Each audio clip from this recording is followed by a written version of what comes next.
हा face pack इतका powerful आहे की 15 मिनिटात डल स्किनला देतो इन्स्टंट ब्रायडल ग्लो। बनवायला अगदी सोपा आहे। तर इथे 2 चमचे दही घ्यायचं। दह्यामध्ये जे काही लॅक्टिक ॲसिड असतं ना, त्याने स्किनला जेंटली एक्सप्लोइट करतं आणि त्यामुळे चेहऱ्यावर खूप नॅचरल ग्लो येतो। त्याच्यानंतर त्याच्यामध्ये 1 चमचा बेसन ऑइल कंट्रोल करतं, पोर्स क्लीन करतं। त्याच्यामुळे ना स्किनला इतका छान फ्रेशनेस येतो ना की बस। आणि त्याच्यानंतर 1 चमचा हळद। हळदीमुळे ॲक्ने कमी होतात आणि स्किनला एक हेल्दी गोल्डन ग्लो मिळतो। हे तीनही छान मिक्स झाल्यानंतर फेसवर अप्लाय करून घ्यायचं। तुम्ही ते हातानेही लावू शकता, पण मी ते ब्रशनी लावलं होतं कारण ब्रशनी सगळीकडे छान असं व्यवस्थित लागलं जातं। त्याच्यानंतर 10 ते 15 मिनिटं ते छान ड्राय होऊ द्यायचं। तोपर्यंत मी ते हातांनाही लावलं होतं कारण हातांची पण टॅनिंग पूर्ण निघून गेली, ते तुम्ही बघू शकता कारण मी आधी हँड वॉश केले होते।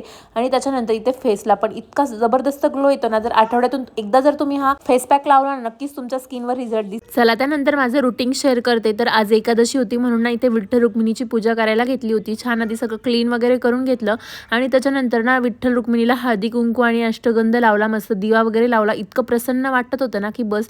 ही मूर्ती मला इतकी जास्त आवडली होती, पण बऱ्याच दिवसापासून ती इकडे आणायची राहून गेली होती। फायनली आज तिचा पूजा झाली आणि त्याच्यानंतर आज बऱ्याच दिवसानंतर समर्थाला इव्हिनिंग टाईमला ना खेळायला घेऊन गेले होते। मग तिचं इथे माझ्यासोबतच खेळायचं काम चाललं होतं।